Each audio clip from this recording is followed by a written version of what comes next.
of sine waves, early stuff, and apparently are uncredited on the album for that that piece of audio. But I don't understand how this is not a staple in hockey arenas, right? It's clearly a hockey arena song. Well, it's 9:01, so, you know, we could just have the committee meeting. Carried. You guys are good with that? You want to, on the item? Riley said carried. Oh, that wasn't on the item. No, that wasn't on the item. We have to talk about it still. Tricky. It's Riley. Riley did it. I wasn't, not my fault. I got things to do and people to see. This is when the narrator comes in and says he has neither. Okay, so let's see who we got. We have, I need some more cameras on. Actually, you know what? I have quorum. So I'm just going to go. So welcome back to our planning committee meeting that we held for less than about a minute on Friday night, after our 10-hour and 45-minute joint meeting of planning and Build Heritage Subcommittee. So thank you to the members of the Build Heritage Subcommittee who sat with us on Friday, Councillor King and Councillor McKenney, and the rest of us are all here. And of course, Amanda Conforti and our vice chair, Carolyn. My goodness, I'm blanking on the last name. Quinn. What? Quinn. Jeez, thank you. I wanted to go with a W. I had like a W in my head. It's crazy. Okay, so we'll get back into it. Do a quick quorum call. Councillor Brockington. Here. Councillor Cloutier. Present. Dudas. I'm here. Councillor Hubley. Not here, but I think he's going to join us a little later. Councillor Kitts. Here. Councillor Leeper. Good morning. Councillor Bernard. Morning. Councillor Tierney. Yo. Co-chair Gower. Here. And co-chair me. I don't think Councillor Chantieri is with us today, so we will move on. All right, declarations of interest. I checked this on the other day, but I just want to check it again in case over the weekend anyone declared an interest or developed an interest that was worth declaring. Seeing none, I'll move on. So we left off, sort of item number 1 here on our agenda, and we left off where we're at questions to staff. So I won't rehash everything that we did on Friday, but we'll go right to questions to staff. So I believe everything that we need here is here. Just looking around at the names on my screen. Leslie Collins is here. Sean Moore would be in that PIED screen, I imagine, when the time comes. So if you have questions, now would be the time to raise your hand to ask questions to staff, because I can't go to you until you raise your hand. There we go. Councillor Menard. Thanks very much, Chair. Yeah, it was a good meeting on Friday, and some of the questions got answered throughout the day as delegations were there and by the hospital as well. But I do have a number of questions that remain, and hoping to go through that list now. I may not be able to do it all in my 5-minute timeline here, so I may come back on, obviously your discretion. I did want to start with the parking on the site. Obviously, it's a highly irregular site that we're dealing with, but there is some burial happening on the site, as I understand it. Not parking burial, but there's burial of aspects of this site happening. We had this conversation about trucks and loading things out and that sort of thing, and so I just want to be clear to staff. What is going underground in the master site plan? And can you describe how far underground it's going? What we are trucking out of there? I know, some of the facilities at the back end of the hospital are set to be put underground. So if you could just clarify on that, how deep we're going, and that sort of thing. And Mr. Chair, the parking structure that will come forward as the first phase will have the details on how far below existing grade, but the first level of the parkade will be, I'm hearing, should be below the existing grade. So the details will come forward in the implementing site plan. The other aspects of recessed or underground, well, there's the main, when you come up to the main road, internal road to the hospital, there's a emergency drop off that's underground, which matches the grade of the emergency services area. And then other areas are more recessed and bermed. So the loading docks off of Prince of Wales would be below the Prince of Wales elevation with the existing, with berming and landscaping, that a lot of retention will happen in there. So it's not underground. And then at the back of the hospital with the composite utility, or the composite utility, the plant and the parking area, there's an area of parking that's recessed into the grade. So underground is the main focus would be getting the parking garage as low as, to see how low that would go on the first level of the parking garage. It's helpful. The underground central utility plant, how many meters are we talking about? Do we know, or what's the estimate there? Yeah, I don't have, it's not underground, but it's more recessed into the ground. I'd have to get back with the exact details, and I don't know if that exact detail will actually come forward more in the phase of the site plan. Okay, thank you for that. I'm going to ask Eric if you can just bring up slides. I sent you a few slides today. You did acknowledge them. Thank you for that. Now is a good time to bring them up, and they go through, just to planning committee members can indulge me, they go through the site plan as it is now, and then a previous site plan submission for the hybrid model that was being floated heavily at the conceptual stage. So I just wanted to walk through that with staff and just show another design that was done by the hospital, done by this group to just show you the alternative there. So Eric, I'm not sure if you have those slides that you could bring up.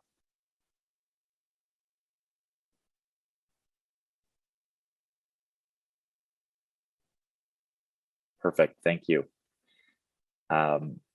So this is the one that has been submitted to our city's planning office, the one you've seen already. You've gone through it. That's highlighted in our documents. Does show that Dow's Lake Station on the south side of Carling, I guess, as the pop-up, and a pathway through. But the next slide, if you can just go to the next slide, because you've seen this already. This is the next slide. That was the hybrid concept that was previously preferred by the hospital. The parking behind it was slated to go underground with a green roof, and the connection with transit here through one of the main buildings was strong. The site itself, the disturbance on the site was less. There are other issues with this. Not every site plan has its issues, right? But I guess the point being, and the question to staff around this is, given that there are other options for site plan, not just this one, but others, why did we feel we should accept a design that does not integrate with our multi-billion-dollar LRT very well, and has the main hospital entrance sprawling across much more open green space, which we know is probably the biggest contention of the development? Why didn't we push for better to get them to take up less of the site, as we've seen many modern hospitals across the world do, integrate with our multi-billion transit system to achieve better results in our transportation impact assessment, TDM, get those buildings closer to Carling, like they had recommended for mobility purposes. We've had accessibility advocates reach out from the Ottawa Disability Coalition and also say, because of how far they are away from Carling, this poses a big impediment and a big challenge for people with disabilities. So why did we not push them to come up with something better that better met the conditions we initially set for this development? So Chair, I'll start answering and then Sean will add to what I had to say. First and foremost, we explored at length the possibility of connecting the station on the south side of Carling, and it is not technically feasible for two reasons. The Dow's Lake Station cannot be moved south of Carling because south of Carling, the track begins to curve and it begins to move downwards. And you cannot put an LRT station on a stretch of track that curves or goes downwards. It has to be on a flat area. Not to mention the fact that the Dow's Lake Station also serves the population of considerable intensification north of Carling Avenue. So that was not feasible. So then we switched to focus on integration, which is not without moving the station. And we continue to protect for opportunities for below grade tunnels or bridge across Carling so that it can have that integration. That's on the issue of the transit integration to the multi-billion-dollar transit system. The second point related to the hospital configuration, and the hospital staff are on the line. This is a question that would have been good for the applicant, and they are on the line if the chair wishes to have them answer the question. This configuration shown in the slide was completely not functional from a hospital operations point of view. And when they ran this design through the medical practitioners and experts who run the hospital, it was rejected by them as a design for organizing the hospital and posed all kinds of operational difficulties. I'm not a medical expert. I'd rather the hospital explain that to you. The staff at the City of Ottawa and the National Capital Commission have caused the hospital to make numerous design changes to better embrace the configuration of the site, and I'll let Sean walk you through them. There have been efforts at both agencies, both the city and the NCC, to improve the design, and we continue to do that and will continue to do that. And with the council motions before us, should they be passed, we have further direction from council on reducing the surface parking lot impact and other integration matters. So, Chair, I know that's a long answer, but it's a topic that's come up several times. And Sean might go through some of the design changes that we did accomplish through the review process. Thank you for that. I do, and that's why I prefaced that I know that each site plan has its challenges for either the proponent or for us at the city level. But the one we're ending up with is a challenge given how far it is away from our LRT. Doesn't need to go into the building. And those buildings can be designed differently where there's a straight function, not have to be that donut function, closer to Carling. There are other design concepts. So I want to preface that this one that was up on the screen is not the be all end all, but just that there's other designs that have been floated during this process, which would better integrate the parameters we originally set. And when I say parameters, I'm going to walk you through, because the council in 2018 went through several parameters and said, we're not going to lift the holding condition until these pieces are met. So the first one that they went through was the integration of the Carling O-Train future LRT station into the hospital and research facility. There's clear language. The second one was provision of high-level pedestrian and cycling connectivity throughout the site and with the surrounding areas with full accessibility for all modes of mobility. And that's where the distance between Carling and the main entrance comes in, because disability advocates are telling us that is not as accessible as it should be.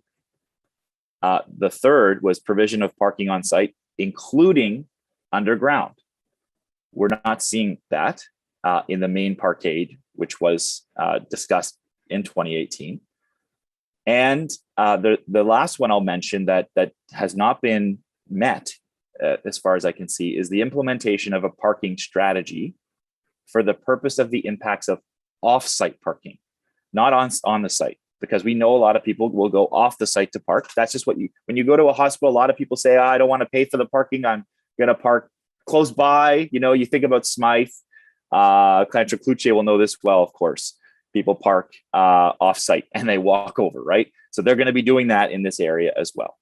But we said before we lift the holding condition, which is what we're debating here today, we would have a parking strategy for offsite parking. We do not have that today. So for all those pieces, I would like to hear back from staff of why are we okay moving forward and lifting the hold condition if we haven't met our original council directed objectives from June 2018 on this site? Mr. Chair, when we brought forward the zoning and official plan amendment, the tools that we had under the Planning Act to condition these was the holding provision. And when staff have reviewed the master plan, from my presentation, the master plan can deliver transit connectivity in those three different ways that we described: the pedestrian overpass, connecting a tunnel underneath, and or platform extensions. In terms of pedestrian and cycling, we've identified that there's cycling facilities that can come through the internal streets to Prince of Wales, reconnecting to our on-street cycling network around Preston to the NCC MUP pathway. We walked through the master plan, and staff are in a position to recommend that we lift the H, and we've replaced the H in some cases with conditions now of master plan approval. So although the master plan can demonstrate that nothing precludes the connectivity, it's the how. We've put the conditions in document 5 of our report, which would go further. So each site plan that comes forward now is conditioned. So it's rolled into, in some cases it's addressed, in some cases it's rolled into a particular condition to see how the details come out. We have to also think back, like this is the master plan. It's not a detailed site plan in some respects, although the applicant has gone into many details on dimensions and so forth. But because it's the master plan level, it's demonstrating at a level to staff that we are comfortable it can be achieved. And now we're conditioning the how and the detail through the implementing site plans. Okay. Thank you. I think that's helpful detail because that new hospital area designation policy that we had discussed back, well, I wasn't there, but June 2018, previous council, was specific. This was for the master site plan, right? So that's it's helpful. Some of these I think will be held over to other site plans, but some of them still not met from what we said we were going to do for the master site plan itself. So, Chair, are we permit me more time here, or do you want to come back to me after? Yeah, so I think you've been on committees that I chair before, so I don't really care about the time for councillors. There's either we just come back to you or you keep going. So go ahead. Okay, thanks so much.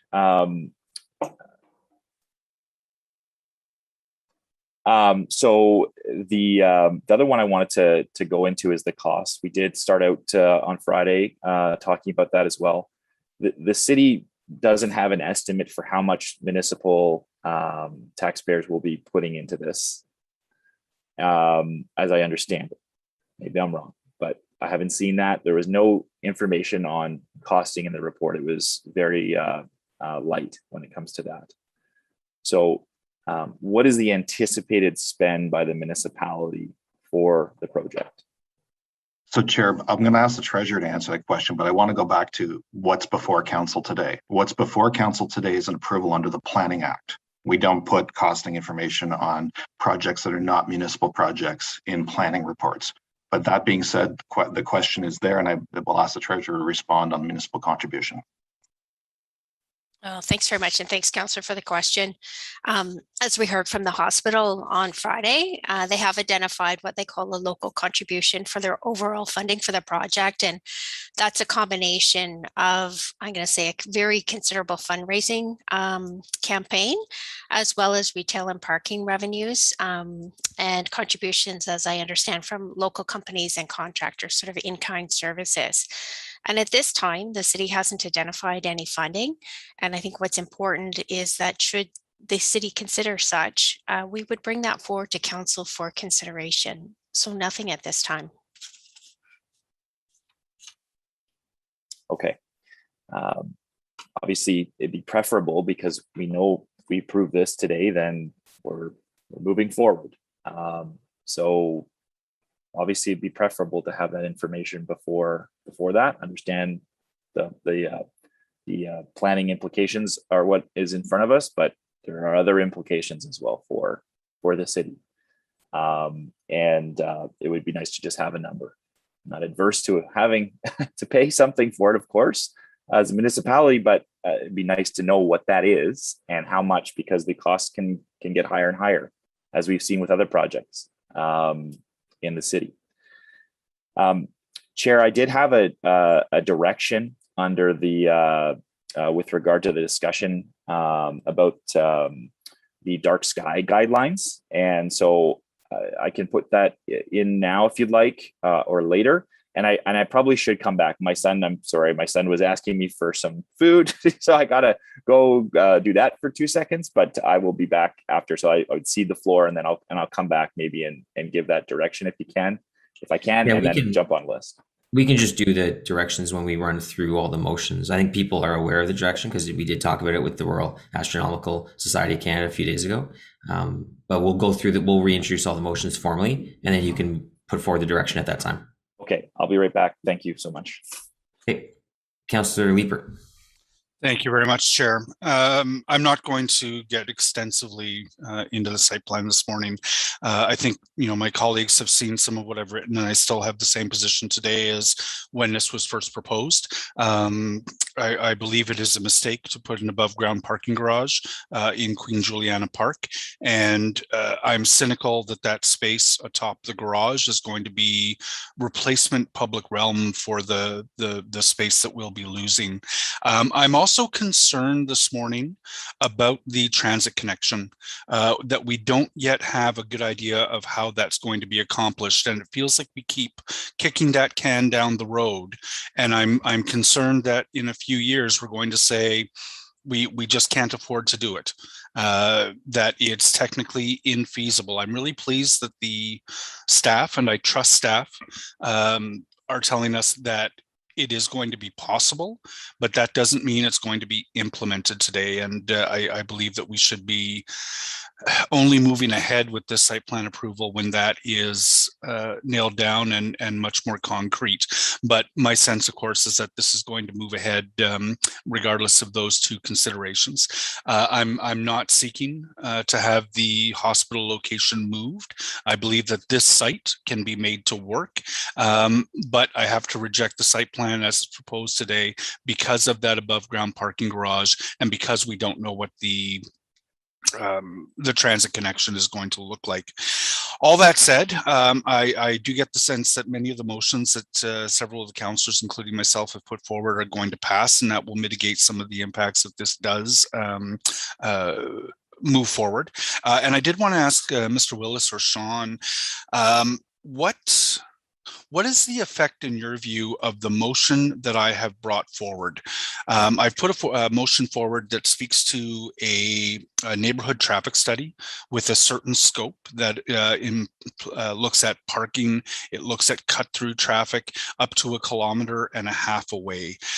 If that motion passes, what do you consider are going to be the next steps, and how might we implement suggestions and findings that come out of that study?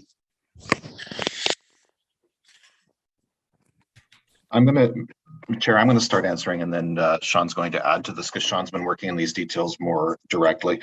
Listen, Chair, many councillors in the area have raised this issue, as have the community associations, and we take these concerns very seriously. When you put a facility this significant in any area, it will have traffic implications. Now, we have to remember, we're taking a facility and we're moving it 1,500 meters east, so the traffic changes are those that are highly localized about the shift of traffic patterns in a very, very localized area and growth that would normally happen. But the hospital already is a big generator. But the councillor, we worked with the councillor, and staff support the motion the councillor is bringing forward because it is focused on those very localized impacts such as cut-through traffic and parking. And what we would do in the next phase is the hospital has agreed to set up a community advisory committee on parking. We recommend the hospital retain a consultant to develop a study that city staff, Mr. Giampa's team, will provide input, as Mr. Landry's team as well, on the scope. We recommend they consult with the community on the scope of that study, what we're monitoring, how frequently we're monitoring, and then as those monitoring results come in, That will get reported back to city staff, which can be addressed in our annual traffic safety decisions we make, or the community could also make recommendations to the hospital for implementation. And there may be further mitigation measures in terms of where parking is permitted, where turns are permitted, whether or not there's any physical modifications to the infrastructure. That will happen over time. And we think that this is an example of what was done with Lansdowne, is there was a lot of tweaking after the fact. And then I think, it's inevitable in a facility this size that there needs to be some tweaking after the fact. And this is a very appropriate process. And Mr. Chair, I would only add that this isn't a kind of a one and done where we have a developer doing a TIA or traffic impact assessment and walking away. We have the opportunity at each phase to go back and kind of truth test the findings and recommendations of the traffic study. So your motion will, coupled with the conditions that we have in the master plan, will allow staff to not only review that transportation study, look at traffic neighborhood impact study, work with the community, but on subsequent phases for implementation, like for example, after the hospital building, when a research building comes forward, we'll have the ability to then go out and have a TIA completed, a traffic study, and see what's happening through monitoring with the opening of the hospital. So I think it's going to be an iterative process as this master plan builds out to see the evolution of traffic and kind of go back and keep truth testing the traffic study that today staff are recommending for approval. One of the facets of my motion is with respect to funding implementation. I can imagine that if the community's worst fears with respect to traffic volumes where there wasn't traffic volume before, and parking behaviors that are problematic come to fruition, that we might take a look at some relatively inexpensive things like turn restrictions, parking regulation restrictions, which are all fairly easily accomplished within existing city budgets. But there might be things like intersection narrowings with planters that are required in order to really dissuade traffic. And my motion speaks to the city making a decision that needs to be done and that the hospital will fund it. There's all kinds of planters that I would love to put all over the ward, and I can't afford them. They're remarkably expensive for a councillor's traffic calming budget. But in the context of this hospital project, they shouldn't be that expensive. Do you share the understanding of my motion that is my intent, that if there are things like intersection narrowings with planters that need to be accomplished, that you'll have the leverage you need in order to make sure that the hospital is the one funding those, so we're not having to fight at the city level about how to fund necessary mitigations? So Chair, I think with the motion as it stands, it gives us an opportunity, because we were approving the master plan today. When we approve the site plan for the main hospital building, we can work on conditions of approval that allocate who's responsible for what. Things that are related to general traffic growth in the city are not the responsibility of the hospital, but things that can be attributed to the hospital operations, we can discuss that with them and build it in as a condition of approval when we bring the main site plan back.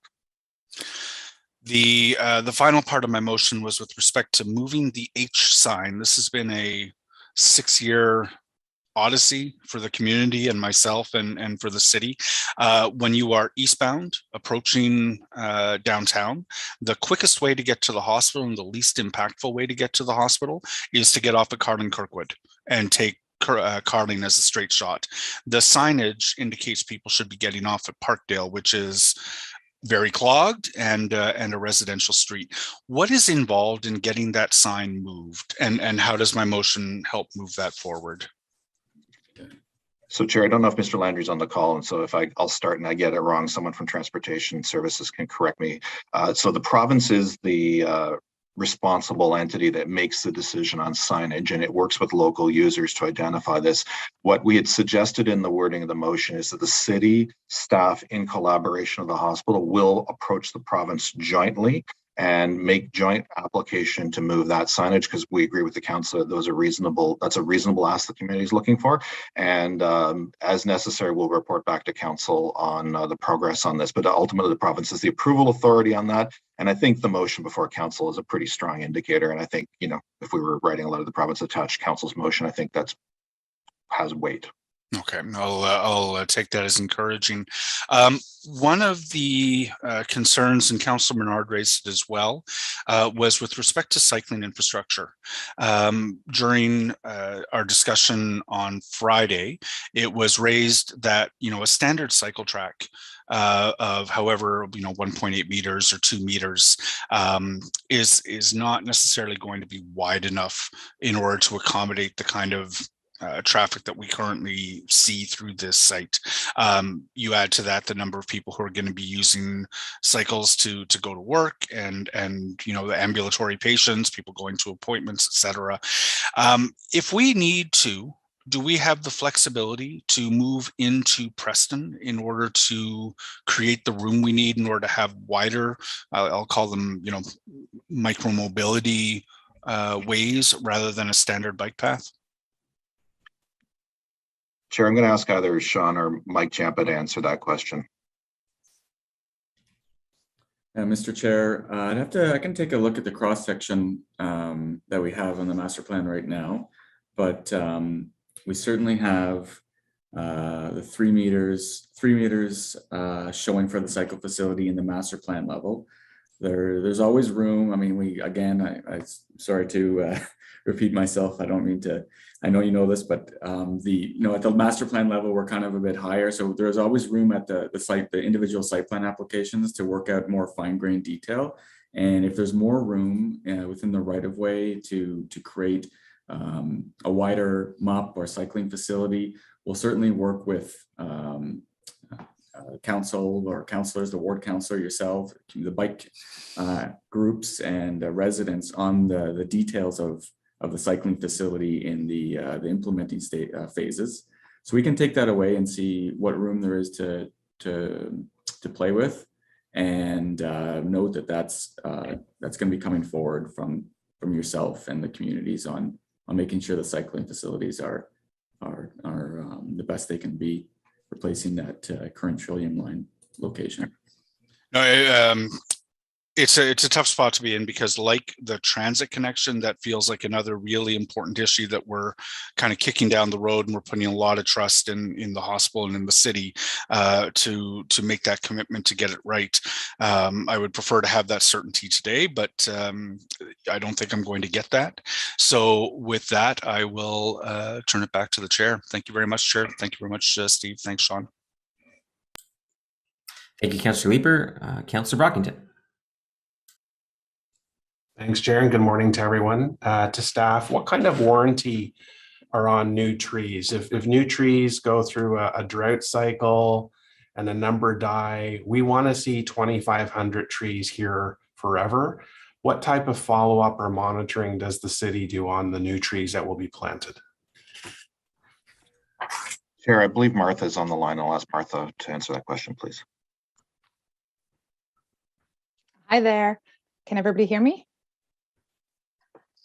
So basically it will just be the same as what we have in other site plans, where I think it's something like a 2-year warranty period. And so that'll be monitored by the landscapers that put this in and replaced as necessary. Sean can correct me if I'm wrong, if it's actually 3 years. I'm not sure if it's normally 2 or 3. But the thing here is that the hospital, and I recognize that's a short period, but the thing here is that the hospital has an interest in maintaining the landscaping on the site. And so I would imagine that if we're looking at any issues with tree loss or any issues with the trees that are being planted, that it's in their best interest to be replacing these trees because it's part of their whole design. So that's sort of how I see that. Yeah, it's likely some of the trees, though, are not going to be planted on hospital grounds because there isn't the remaining capacity for that. So when you say monitored by landscapers, whose landscapers will be monitoring these trees? So, Chair, maybe I'll take a first cut, and then Martha can correct me if I do make a misstep. So typically in development projects, we hold securities on the implementation of city conditions.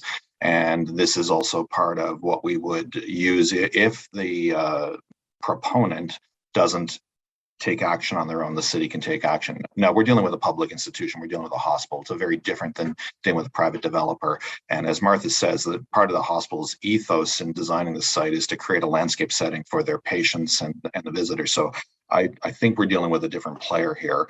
But we certainly, the landscape architect who signs the plans for the implementation of the landscape has a professional responsibility to ensure that responsible, and they generally file their reports back to the owner on this, and those are generally again shared with us if we ask. So we can again develop. I don't mind taking a direction to develop a monitoring plan with the hospital on the tree planting.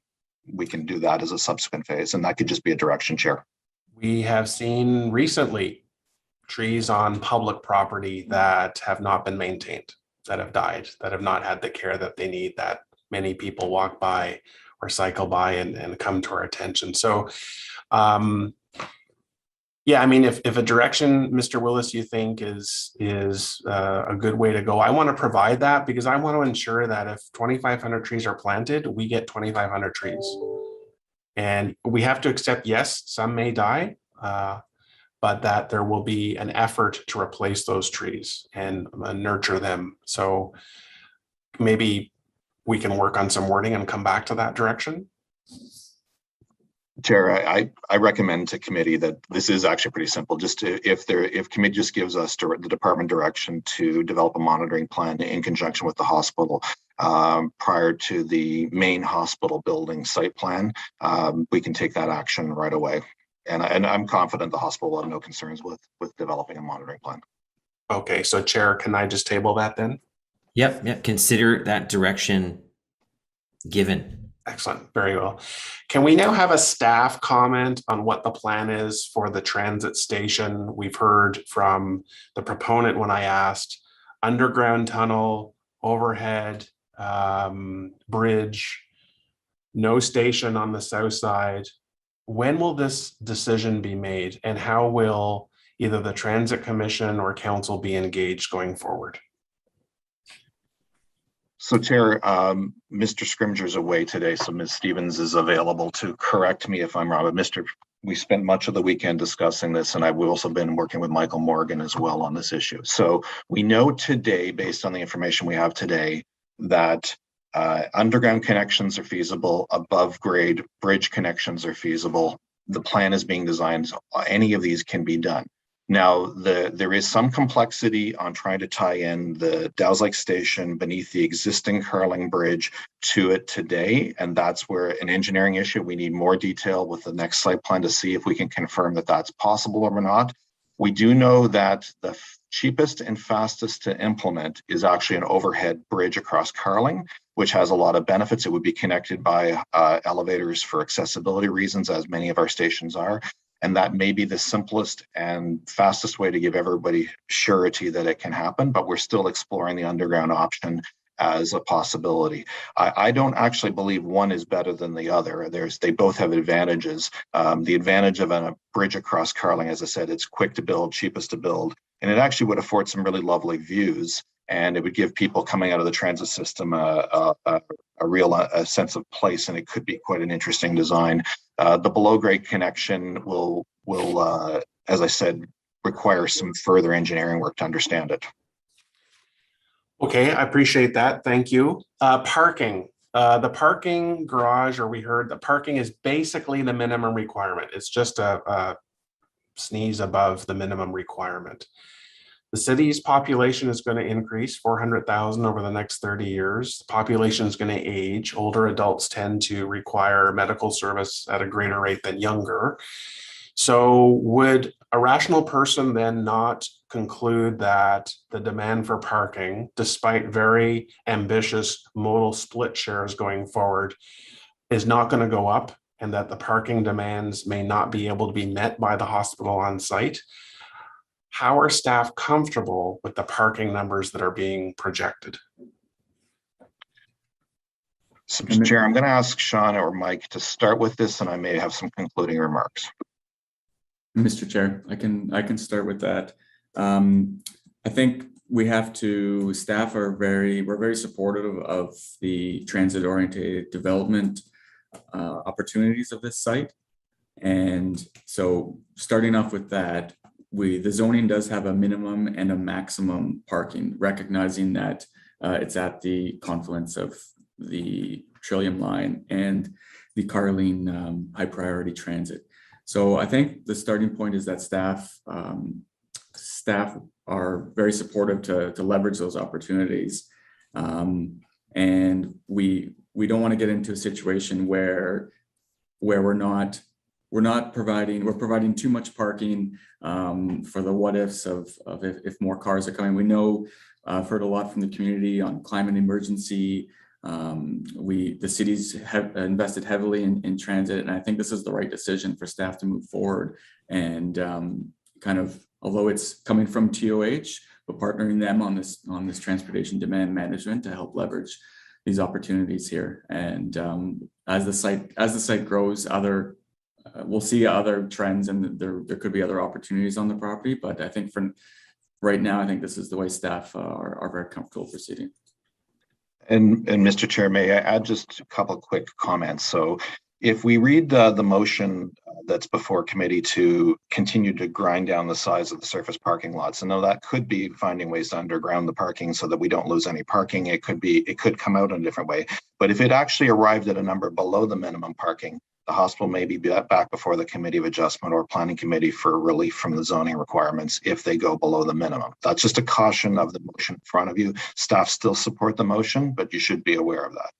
The second thing is, if through the monitoring work we do through the Councillor Leeper motion shows that off-site parking becomes a bigger issue, we probably should be more permissive of the private development sites in and around the hospital that will have redevelopment rights through the Preston Carling secondary plan to go beyond their minimums of parking if they find that it's a business case to do so. We should just monitor and be aware of that. That might be part of the solution as well. Thank you. As the local councillor, we, the community, have had a number of discussions about Fisher Avenue and whether the one lane in each direction Fisher Avenue would be widened due to local developments. The federal government and planning department have always said there is no intent to widen this street. We've heard through public delegations concerns that Prince of Wales, which is one lane going through my ward, may be widened to accommodate future traffic demand to get to and from the hospital. What is the city of Ottawa considering with respect to the roads, the arterials that serve in and around this location going forward? Can we maintain them as one lanes, both Fisher and Prince of Wales? So chairs, Fisher and Prince of Wales serve the current hospital in its current location right now. Those roads, if you're coming from the south today, those are the two roads that are used to get to the hospital. So really, the hospital shifting and moving 1,500 meters to the east is really not going to change that dynamic. And so the hospital in and of itself moving locations does not create the preconditions that would cause us to look at that. And certainly in the official plan, we looked at the Fisher between Baseline and Carling and don't want to be widening that. That's one of the matters we're addressing in the official plan. So it really becomes about network growth, and that's what the next transportation master plan has to look at on a citywide basis, is on network growth.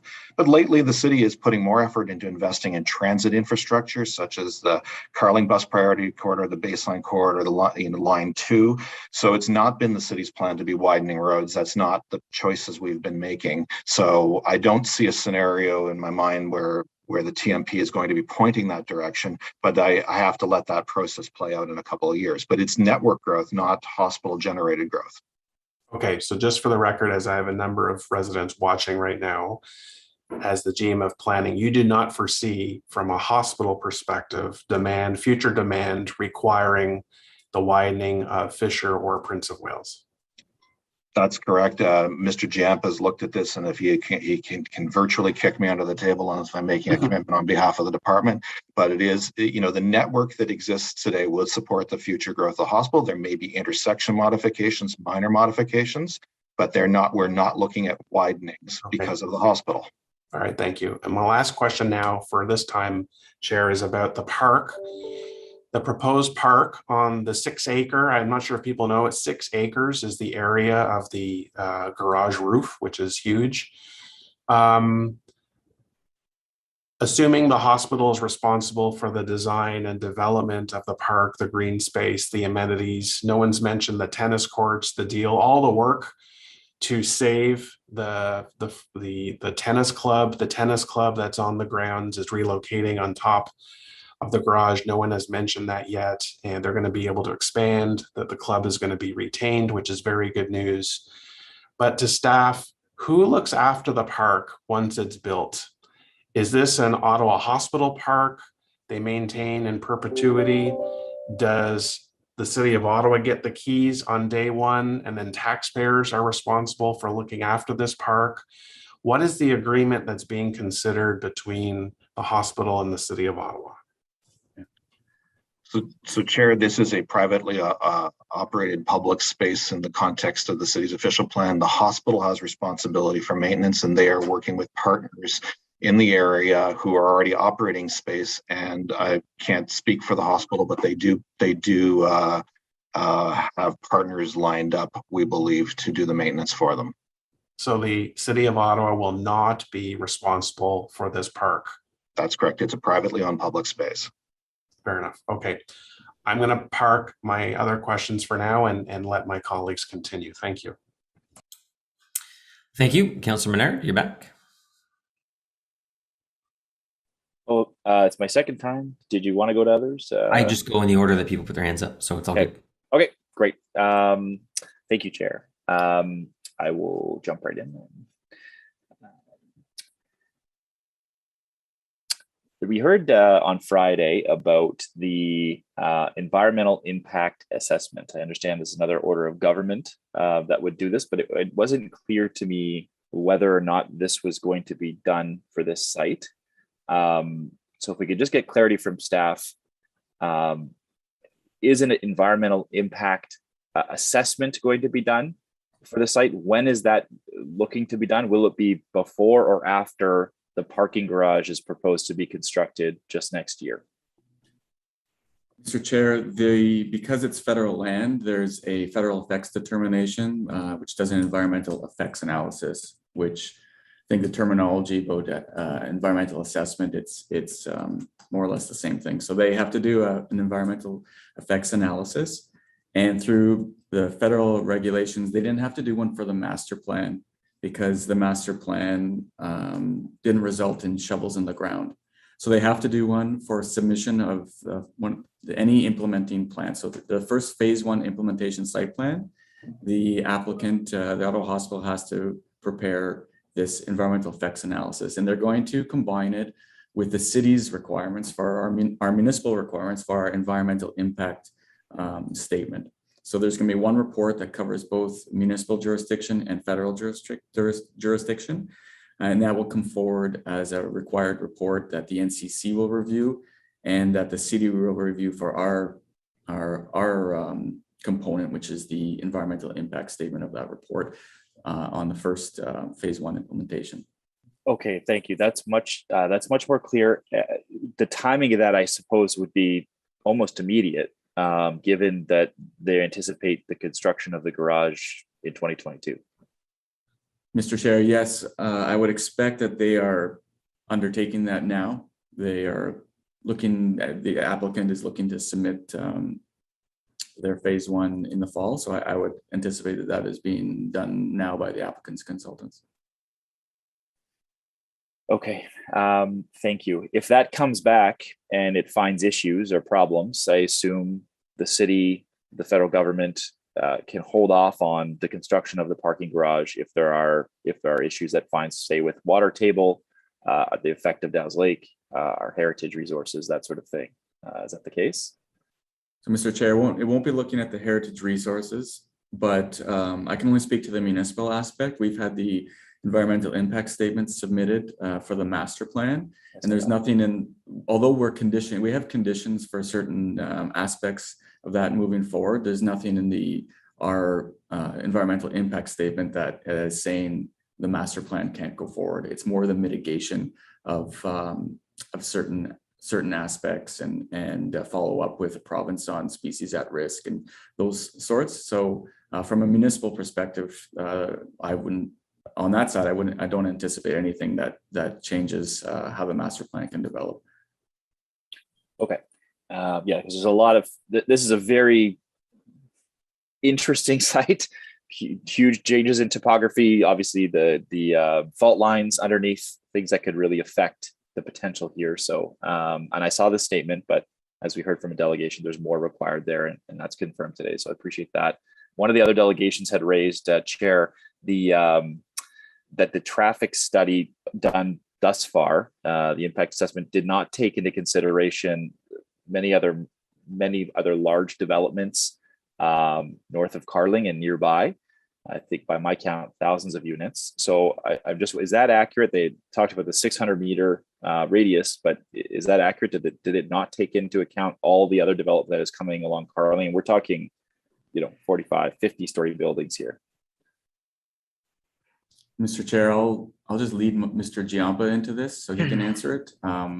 With the time of the application, they've accounted for all the relevant other site plan applications when they submitted, and any addendums and so forth moving forward, they have to bring in those relevant studies. But maybe Mr. Giampa can have something else to add to that. Thank you, Sean. Mr. Chair, the 600-meter radius for surrounding developments is correct. That is according to our council approved guidelines. But we will take another look as we move into subsequent site plans to ensure that we capture any new applications, perhaps some applications that may have stalled in the past that are back online. So I haven't fact checked the claims that the associations have done, but I will, absolutely. Okay, that would be appreciated. And if you get back to me directly, that would be very helpful. Of course, we have a motion that encourages the hospital to bring in those associations and work with them on these types of things moving forward. But having that in advance would be very helpful. Thank you for that. On the LRT, we are planning eventually for a twinning of the Dow's Lake track. So that's my understanding. It's going to happen eventually before the hospital will be built, I assume. Carling is also set for a major redo. All of Carling Avenue will be torn up and completely redone in that section of Carling and right up to Bronson. So I'm just wondering, timing for both of those aspects, but the twinning in particular, when that's slated to happen. So Chair, discussed this with Mr. Morgan at length. And so the twinning of the tracks underneath Dow's Lake is not the first step for expanded transit capacity on line 2. There are significant improvements that can happen without twinning the tracks on lay-by tracks around stations, signal changes and other things. I'm not an expert on rail operations. I'm not going to pretend to be, but there are many steps we can do before the actual drilling of a second or widened tunnel underneath Dow's Lake and the widening of the trench at this location, which it's tied to. So it could be as many as 20 years before we actually need to widen that area. What we're working on negotiating with the hospital right now is to do engineering and perhaps pre-excavation of certain elements, so we minimize disruptions on the hospital's operations when they construct that. When we ultimately get to that point, it'll simplify it. But we're definitely protecting for the corridor, and there's nothing that's being built that would impede or preclude that. Okay, thank you for that. I think the opportunity to potentially go underground if we are tearing it up at a similar time would be high, and I say that because there's a lot of potential benefit from going underground from what I've read in several aspects from Prince of Wales as well. The protection from inclement weather, the time that it takes, it's a quick shot. You think about the Carlton tunnel system. The current intersections in that area, which are not great for pedestrians, cyclists, people in wheelchairs. So I hope that is considered when Carling is redone.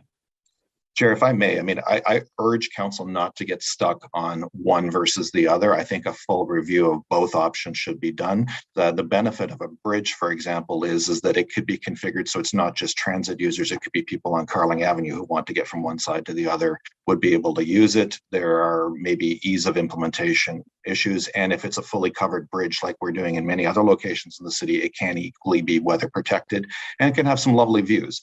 But I also agree that the tunnel also has advantages, but I just urge council not to preclude either option at this stage. We urge you as a department to leave both options on the table. Appreciate that, and certainly have that in my mind now. Thank you for that, Mr. Willis. I thank you for doing both options. That's going to be helpful in terms of reviewing both. The other one I wanted to just mention is around a shuttle service. There had been talk of a potential for, because of the length of distance from Carling to the main entrance, of a shuttle service potentially from the garage or the front. Now, if we're bringing transit in, there may be less of a need, but there may still be a need there. Has that been discussed? I know we've talked about platforms that may move as well. Just to get your opinion on that. So Ms. Conley may have a point to make, but I think the motion that's before us to look at transit into the site, one can liberally interpret to look at both OC Transpo service and perhaps service the hospital may provide. Hospital runs a major shuttle service already between its multiple campuses of the general and the Riverside, and there may be a role for it to play in this as well. I would take the motion direction as a package deal, looking at OC Transpo and hospital services in that, and we will go back and look at that with them as we develop the next stage of the site plan. Okay, thank you for that. Thanks for that answer. That's really helpful. One of the things that I wanted to raise is around transit passes as well. A lot of hospital staff here, a lot of people going back and forth every single day. There's been a suggestion that we work on either a UPass type of pass for this service or free transit options for people that are at the hospital site where the hospital is providing that as well, to get them to take transit, right? We're going to need people to switch over. This site will not work without the modal share targets we're talking about here. So we need people to do that. Is that within the realm of possibility? The UPass, the low or free cost transit options to induce that switch that we need to take place? So Chair, Mr. Manconi and I had meetings with the hospital executives and discussed the option of a UPass type option. I mean, free transit is not within the scope of what staff can discuss. Its Transit Commission will have to address that. But certainly any major employer in the city who has that many employees coming to a site, we would entertain discussions with them at any time as part of a travel demand management strategy, this type of option. And there is actually a condition of approval for a travel demand management strategy. So there is a venue for that conversation to continue to happen. And we think there is some merit in a UPass type arrangement. And we intend to have that conversation with the hospital. Okay, thank you for that. Bike Ottawa has raised some interesting things in their delegation and the material submitted to us.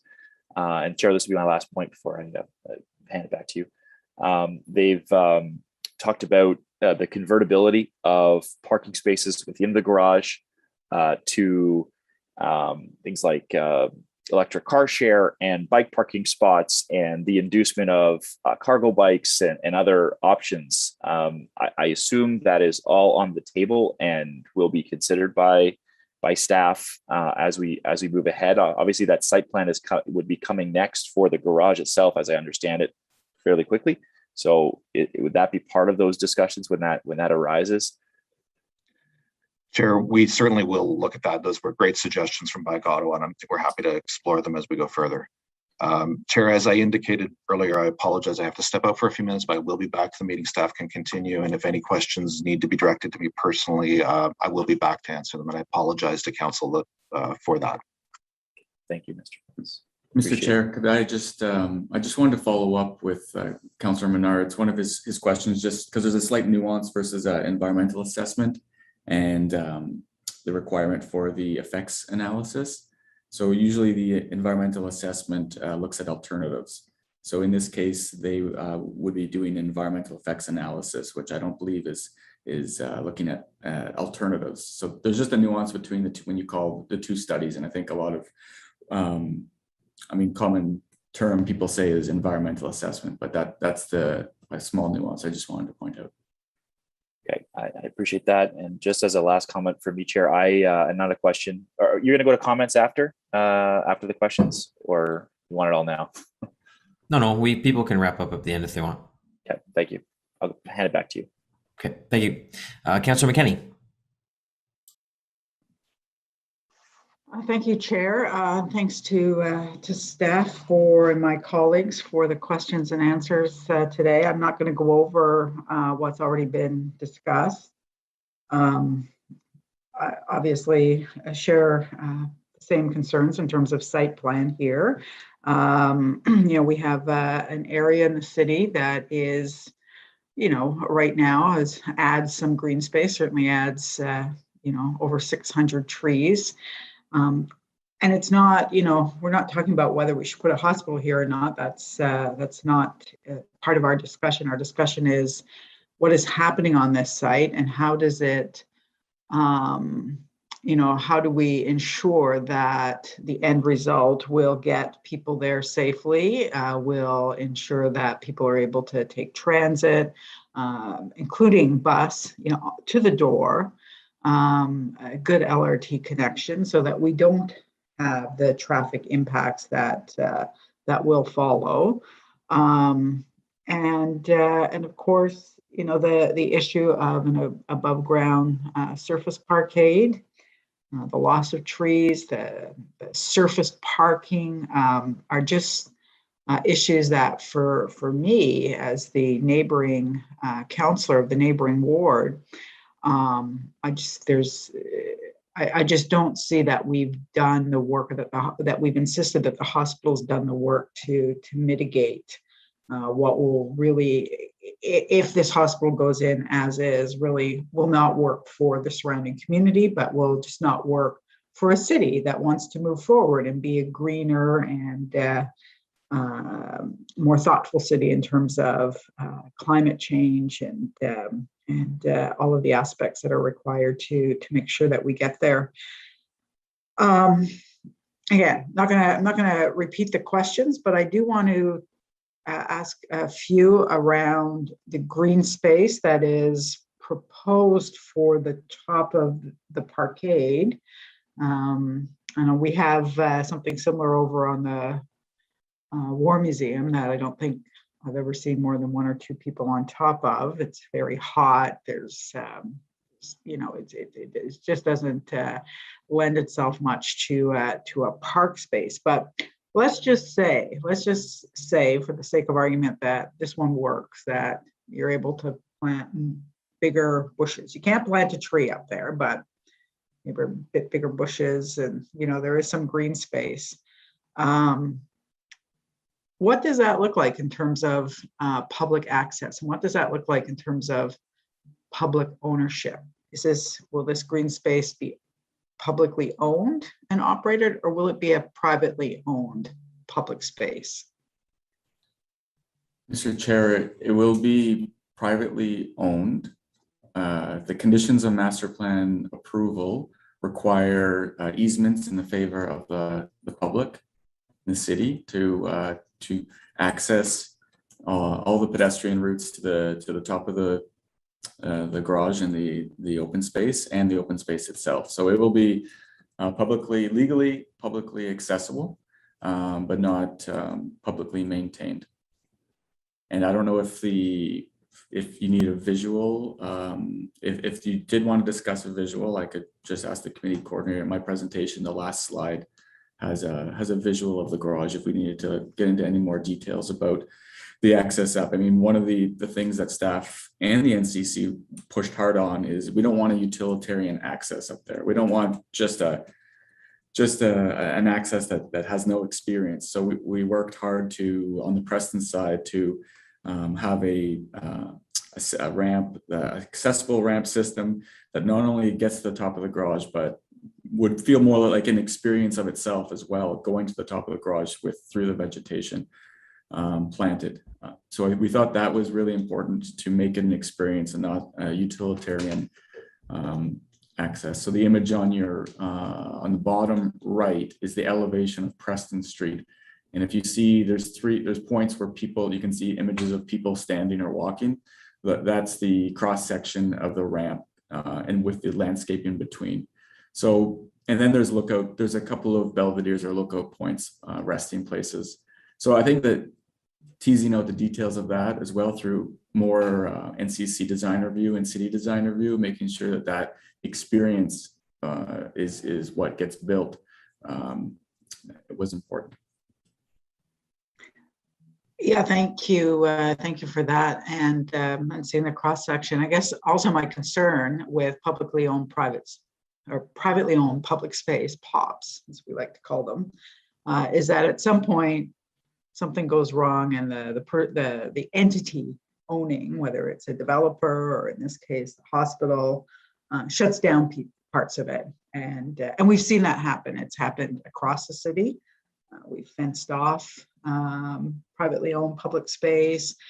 We've gated it. We've made sure that, you know, if there are people using it who, you know, in a way that doesn't, you know, in a way that isn't consistent with what perhaps the hospital envisions today, i.e. maybe people sleeping on a bench because they have nowhere else to sleep, you know, POPs really is not public space. So I think that we have to really, I want to just be really very clear that when we're saying yes to site plan here, or if you are, I don't have a vote today, I'm not on the committee, but it is privately owned space that can, easements can change and access to public use can change.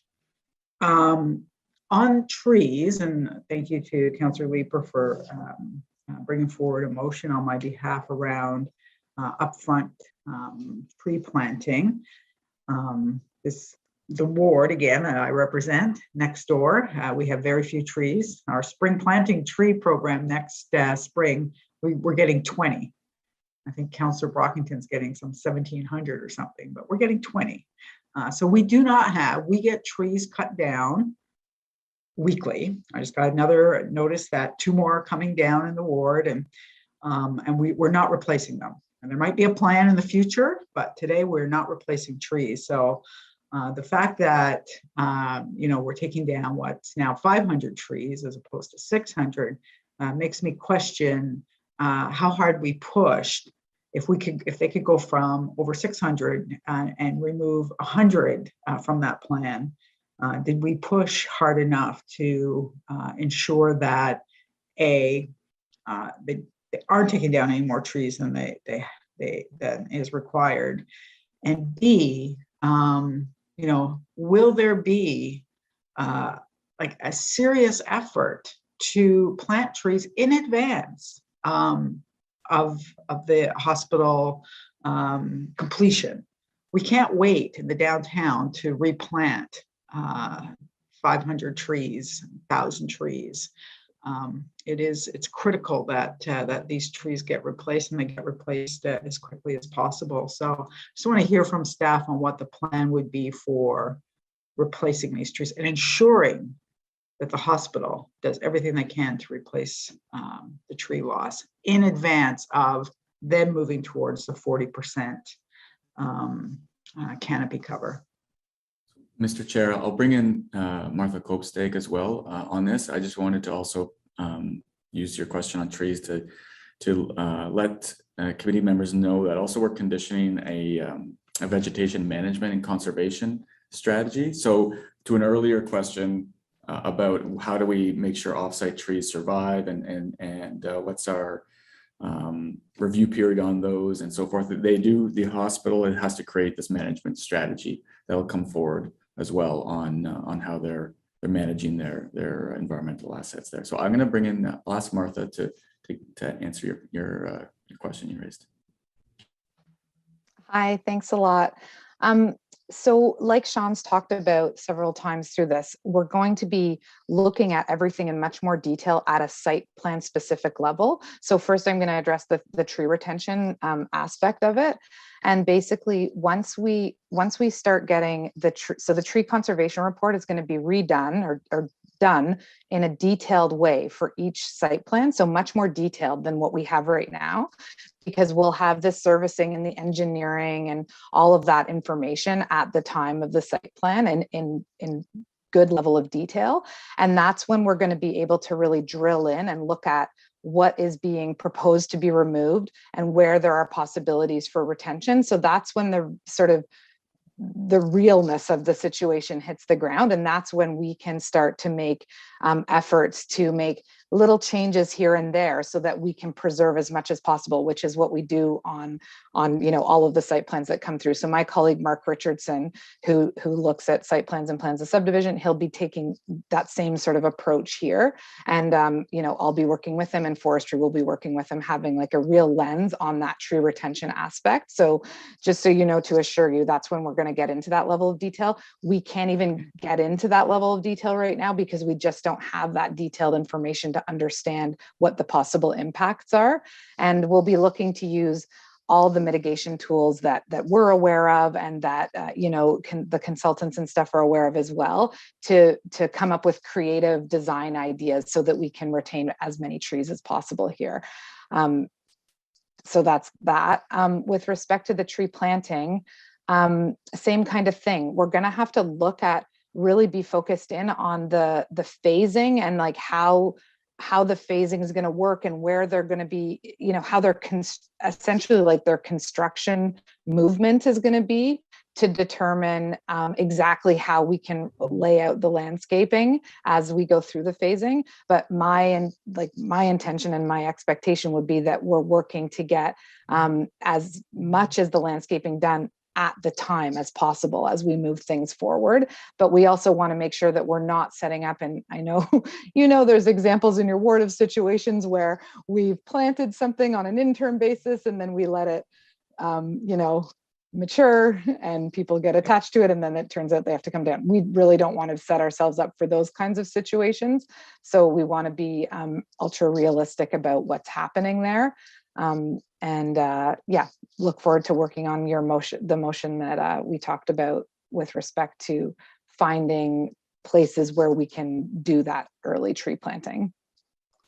No, I appreciate that. Thanks, Martha. Just one last question then. There's also a motion we're directing staff to look at a reduction in surface parking, which is quite outrageous really on this site. And how does that tie in then to both tree retention, the possibility of retaining more trees and or planting more trees? If we have less surface parking, we obviously have more space for green space, for trees, for all of the things that make this actually a healthy environment in and around the hospital. Mr. Chair, that's a good point. I think looking when each subsequent phase comes forward, and we can take that lens and see, if there was a surface area where a couple trees had to be removed for that surface area, well, we'd take that opportunity to see what trees can be retained within a parking lot, or what opportunities there are to replace surface parking with more appropriate landscaping, and then just the lens of the zoning bylaw, making sure that the applicant as well is meeting the minimum parking through the zoning. But I think it just gives us that opportunity to look further into how to where can we retain trees and where can we put more in lieu of hard surface parking spaces. No, I appreciate that. Thank you. And I just want to repeat, just to be on record, that we have to look at less surface parking. We have to look at more green space, more trees. We had many delegates come speak to us on Friday. Many of them talked about, they all talked about the same thing really, whether they thought whether they were, pro site plan and wanted the hospital to go ahead, which we all want the hospital. I don't think that's a question. But people were also very concerned about what we were doing to the environment, to the natural environment in this area. And really, I think that, when we think about, we're building a hospital, we're building a healthcare center, that world class is what we're calling it. And we need the surrounding environment to be as healthy. We need people to experience, to have, clean air, good oxygen, shade, all the things that contribute to good health in and around the hospital. So I look forward to those ongoing conversations. Obviously, council won't be able to support site plan as is, because I just don't think that we've gone far enough or pushed the hospital to go far enough in their planning. So I'll leave it at that. Thank you, Chair. Thank you, Councillor Brockington. Thanks, Chair. And Councillor McKinney, just before you go, I'm not sure if you came in late, but there was a direction to staff I gave that would monitor the new trees that get planted to ensure that if any don't make it, we continue to maintain a 2,500 new tree, a net 2,500, because sometimes we plant trees, they die, nothing happens. So Mr. Willis accepts some direction in that regard. And Mr. Moore, what is the number of trees? The number keeps changing, but the number of trees that right now is targeted for removal is? Mr. Chair, and maybe Martha could correct me, I think it's 523 for removal, and I think there's 550 to be retained above 10 centimeters at at breast height, 10 centimeters diameter.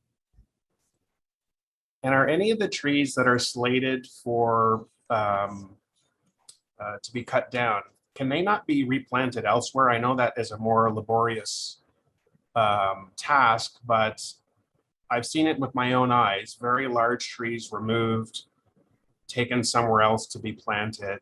Have we considered that instead of killing trees? Is there a way to relocate them? Mr. Chair, I know we've looked at the old cedar hedge collection, and the hospital team is looking at that to see where opportunities are for relocation. That's the extent of where we've looked at that. Otherwise, I don't know if Martha's team has any experience with the tree spade that would have to come in, the size and the cost to relocate a significant tree. I don't have a touch point on how much that costs and so forth, but they definitely have looked at the old cedar hedge collection and are trying to look at what they can do with that, or portions of it. Maybe I can add to that, Sean. There has been some discussion, and again, the details will come at the phase level when we see the tree conservation report, but there's been some discussion around trying to do transplanting where possible. Of course, when transplanting a tree, we can't move very large trees. We can move up to about 20, maybe towards 30 centimeters, but that starts to get very large. And so there's definitely been discussion at the table about that, and we will look for those opportunities. One of the challenges becomes having a place to put it, like having it happen at the right time, like just the scheduling of it all, that it's happening at the right season, at the right time, there's a place to put it right away. But we have been able to do that. Like I've been involved in files where we've done that and it's been successful over the years. So we'll definitely look into those opportunities, but it's not the kind of thing where we can take, any of these 40, 50, 60 very big trees and be moving them around. They wouldn't survive, and the equipment just doesn't exist to do that kind of work. But it's a good idea. As we go through the specific site plans, how likely is it we can retain more trees? You have 520, 525 slated for removal. Is there any likelihood that we can save some of those? Well, just as I said in the last answer, that's the kind of thing that we're going to be looking at and focusing on when we get there. So I can't really speak to the likelihood of it, but that's what we'll be aiming to do. And like I said, looking at what kind of mitigation measures we can put in place. If there's like a pathway near it or something, what kind of materials, how can we dig that? How do we, looking at all of those kinds of things, that's where we get into the details of it. So My hope is that we're able to do that, but we'll have to see what the engineering and the servicing and all that looks like in order to determine it. And Mr. Chair, the other thing that is an ally with us is the cultural heritage impact statement and the conditions that we've imposed on the master plan with respect to that, because one aspect is maintaining that pastoral image into the farm. So trees along the boundary of the site with Maple Drive coming into the farm are something that staff and heritage staff are looking at to be retained. So we look at it as we have another study for another aspect where we need to look at retaining trees. So that's another kind of ally in our goal to maintain as many boundary trees with the farm as possible. Thank you. There was a comment about trees in my ward where we still haven't touched trees that came down from the tornado 3 years later. So yes, we're getting a number of trees this fall, but tornado and emerald ash borer have wreaked havoc. Can staff just give us the vision for Carling Avenue as far as transit goes? We've talked about converting the right travel lanes to a bus rapid system. We're looking at some sort of modified light rail system on Carling Avenue. What are the timelines for this work to get done? There's a lot of confusion. There's a lot of talk about Carling Avenue, but people don't know timelines for various work. Mr. Chair, the timelines are, so the transportation master plan shows one median lane between Bayswater and Bronson with a segregated bus service. That project, I believe, is slated for about 2026. I think it's been pushed off. I think it was earlier, but now 2026. The transportation master plan, as you mentioned, speaks to the median lane all the way from the hospital site to Lincoln Fields. But that is, it's not funded yet. And that's a project, I think in our TMP, Transportation Master Plan, is post 2031. And those are the two main ones. Correct. Two main projects. Okay. We talked about the transit connection from the station to the hospital, underground tunnel, above ground bridge. If we remember the Bayshore Shopping Mall, I think last year there were some towers right to the west of Bayshore Mall that were built. They're going to have, if memory serves me correctly, an above ground tunnel that connects the apartment buildings to a station. There's a lot of development that's already been approved on the north side of Carling in the vicinity of the Dow's Lake Station. And one of them is going to be Ottawa's tallest skyscraper, taller than the one that's built now. Can staff or will staff consider opportunities to connect these buildings with either the station tunnel or a separate tunnel to the hospital? Does that get factored in when you look at site plan for buildings like this? If we're going to have very large towers directly across the street, maybe a critical mass of people who may be working or maybe even patients, is there a way to connect these buildings as well with either the station and then they can get across or to the hospital? Will that be considered? Mr. Chair, I believe there's certainly opportunities for buildings that are abutting the station to have connectivity through the individual site plan control applications for those towers. I'm not privy to those applications next to the station and what staff have, what dialogues we've had with the developers. But I recall the application you're speaking about at Bayshore, where there is a direct overhead pedestrian connection in. So the answer, yes, that would be something that staff look at and see if that's attainable, feasible, if it can connect to the station and how. Yeah. Okay. And Chair, in Mr. Willis's absence, I have a question about tourism. Is there anyone here that can take that question?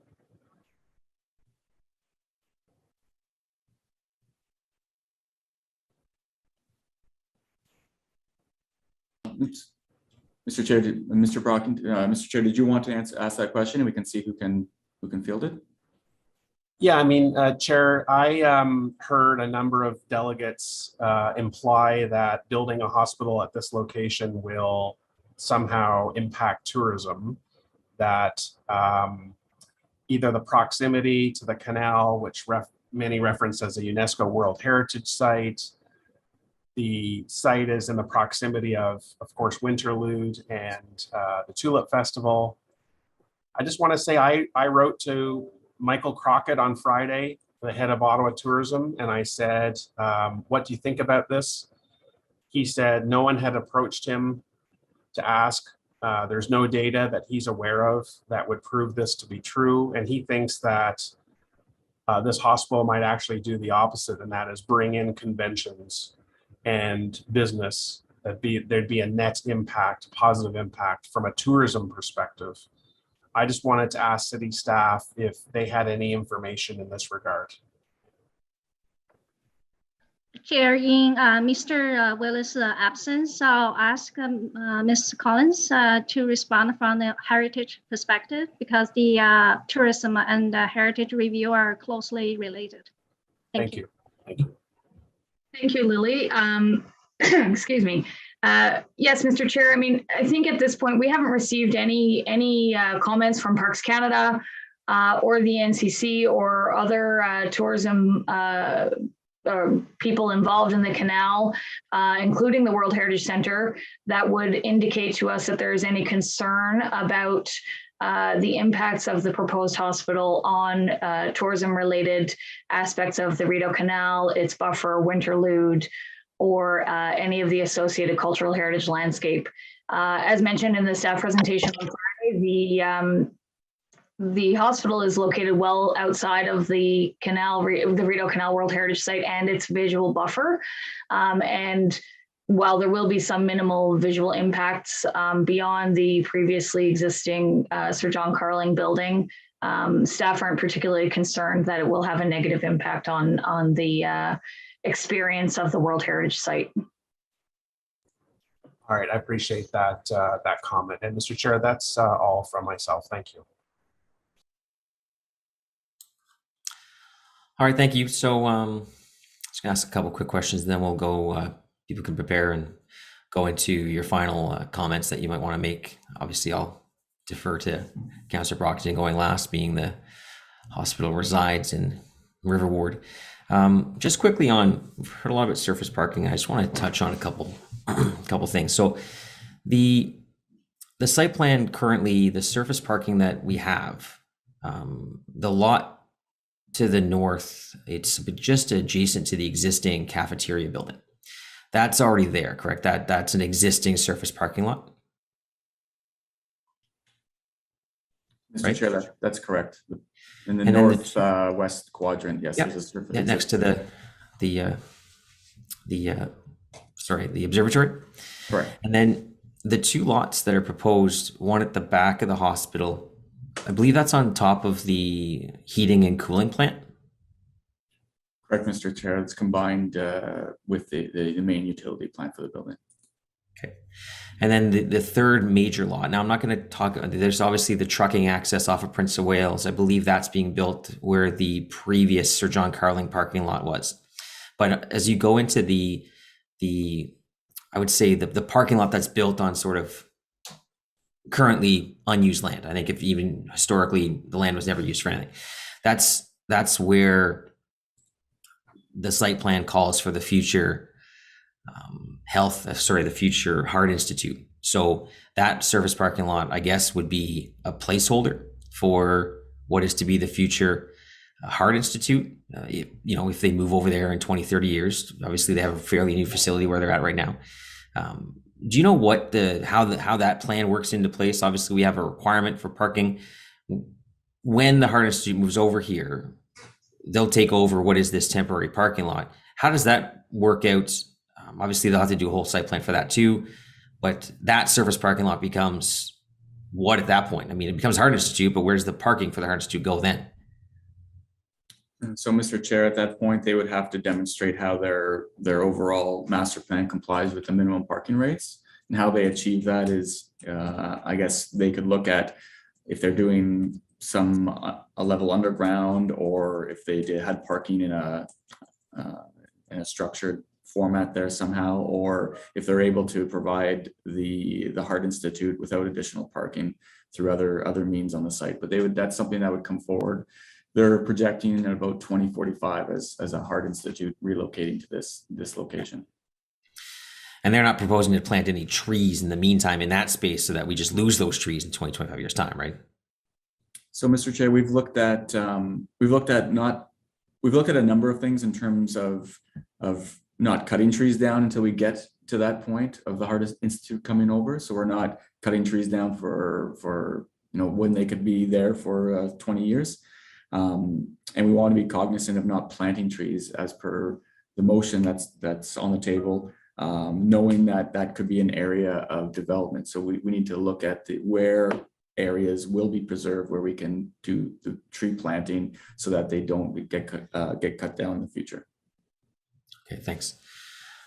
All right, thanks for that. I don't have any other specific questions. So who would like to wrap up? I know Councillor Menard said he wanted to have some comments toward the end. I know Councillor Brockington obviously will want to. Anyone else? I know Councillor Leeper sort of said his piece at his time, so I think he might be okay. So we'll go ahead to Councillor Menard then. Okay, thanks, Chair. And we're going to be doing those motions after the wrap-up piece. Well, actually, good point. You know what? I'll do those motions right now. Okay. Let me bring my screen up that has those listed on them.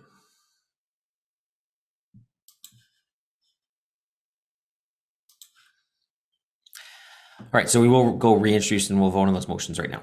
So the first motion that came forward was Councillor Brockington, and it's the letter to federal ministers requesting a new secondary plan or a master plan, I guess, for the experimental farm. So obviously you read it in its entirety. If you want to just cue it up really quickly, Councillor Brockington. Thank you, Chair. Yes, certainly over the last 7 years since I was elected, after John Baird made his announcement, the concern in the public about the experimental farm has been significant. We've certainly heard from the public their love for the farm and the history and heritage of it. And what is surprising to many is a historic designation does not provide any protection at all. The farm is not protected from development. The farm is not protected from the federal government making decisions going forward. In fact, under Harper, there were murmurs that the research piece could be moved elsewhere to rural components in Ottawa or across Canada, that there's nothing that keeps or retains the farm on the site in the center and the heart of Ottawa. And that's very troubling. It's troubling to me and it's troubling to the people of Ottawa. So working with a number of federal elected reps over the years, trying to get some traction and movement, we need legislation. And it was certainly the late Paul Doerr who suggested that legislation similar to what protects Gatineau Park should be in order here. Mr. Chair, we heard from members of the public, we've heard from our own staff that there's support for this. This just asked the mayor to write to the Minister of Agriculture and Agri-Food, the Minister of Environment and Climate Change, the local member, the member-elect for Ottawa Centre, and the chair of the NCC board to introduce federal legislation to ensure long-term protection of the farm and develop a new master plan for the farm, which would seek local input and the input of expert scientists. So I think it's fairly self-explanatory. We need this. The farm is not protected and we need this. Thank you. All right, thank you. So I don't think I need to do yeas and nays on any of these motions, to be honest with you. We're not dealing with an adversarial partner here. We're dealing with someone that's a group, and we heard it. Joanne Reid was quite clear on Friday that they do support these motions and they want to work with the community. So on that motion, is that carried? Carried. Thank you. So next, I know my agenda here flips around back and forth between Councillor Leeper and Councillor Menard, but I'm just going to go 3 and 3. So Councillor Leeper, you have a motion requiring the traffic study. Yeah, and you heard me this morning as we went through it with staff. The hospital has said they would agree with this. I've asked staff this morning, they've said they support it. And you've heard the implications of passing this motion, which is a relatively deep, rich, and broad study with foresight to implementing recommendations that come out of the study. So I hope colleagues can find a way to support that. All right, thank you. So yes, you did hear Councillor Leeper speak to this morning with staff. Of course, it was introduced on Friday. So on this motion, can we carry this motion? Carried. Carried. Thank you. Councillor Leaper's second motion is regarding the Trillium Path. That's bringing the Trillium Path to the front door. That's yes. Yes. So you've heard a lot of discussion as well, colleagues, about the cycling infrastructure. I do believe that staff, the hospital, residents, bike advocacy groups all want to get this right. And this motion is just explicitly asking them to make sure that we have that bike access to the front door. All right, so that's a motion in front of you. The plan committee directs staff to work with the hospital on linking the proposed cycling facility through the internal road network of the site, separated safely from the main road to the main entrance to the hospital building. On that motion, is that carried? Carried. Thank you. And then the third motion moved by Councillor Leaper is actually on behalf of Councillor McKenney, and it's on tree planting and the compensation. So I will actually ask Councillor McKenney to speak to that and sort of intro that for us. Yes, thank you, Chair. It's much of what my questioning had to related to, but it essentially just asked staff to, work with the hospital to find ways of planting trees and area and spaces where trees can be planted, outside of the development of the hospital, in advance rather of the development of the hospital, so that as we're losing trees, we're trying to replace them as efficiently and effectively and as quickly as possible. Obviously, we don't want, as our staff, Martha, pointed out, we don't want to plant trees and then have them come down, but there are opportunities in this general vicinity to plant trees ahead of time so that we are able to reach the 40% tree canopy in the future. All right, thank you. So the motion from the committee then is that plan committee directs staff to work with the Ottawa Hospital to identify tree planting areas that can be planted outside of any impacts of future development phases, thus allowing significant upfront tree planting compensation to occur on the site. Is that motion carried? Carried. Thank you. And now we move to Councillor Menard. His first motion is regarding transit into the site. Thanks very much, Chair. Yes, as committee will know, transit currently does not penetrate into the site. We have a motion in front of us that would make sure that the road access that's built could allow for transit into the site, as well as asking staff to work with the Ottawa Hospital on that possibility in the future. Whether that be shuttle buses or actual OC Transpo buses that come in right to the main entrance. That's the intent of the motion. So I hope folks can support this today. All right, thank you. So again, the motion in front of us is that planning committee directs staff to ensure that the proposed internal road network is capable of accommodating local transit services from a road design perspective, and also to assess as part of the transit service plan for the hospital whether local transit services should utilize these local roads and enter into the site to complement the other transit facilities surrounding the site. So on that motion, is that carried? Carried. Thank you. Our next motion regarding surface parking, and of course we talked about this morning as well. So Councillor Menard, go ahead. Thanks very much, Chair. Yeah, this motion is asking staff to, when the implementing site plans come along, to do whatever possible to ensure that we're being as efficient as possible on the site, to not lose space for trees and green space, either by putting parking underground or reducing the amount of surface parking that is needed, which is one of the most inefficient forms of parking. So I hope we've had a lot of discussion about this in the committee. I hope the committee can support this as well. Thanks. For this one here, that plan committee directs staff to work with the Ottawa Hospital on substantially reducing the amount of surface parking around the site during future implementing site plan control applications. On that item, is it carried? Carried. Thank you. And the final motion that was introduced, obviously there's still a direction on lighting, but the final motion that was introduced on Friday from Councillor Menard regarding the community association involvement. Thanks very much, Chair. So members will know that the hospital is being tasked with the enabling transportation network as we move along in terms of how parking is going to work off-site, where people are coming from.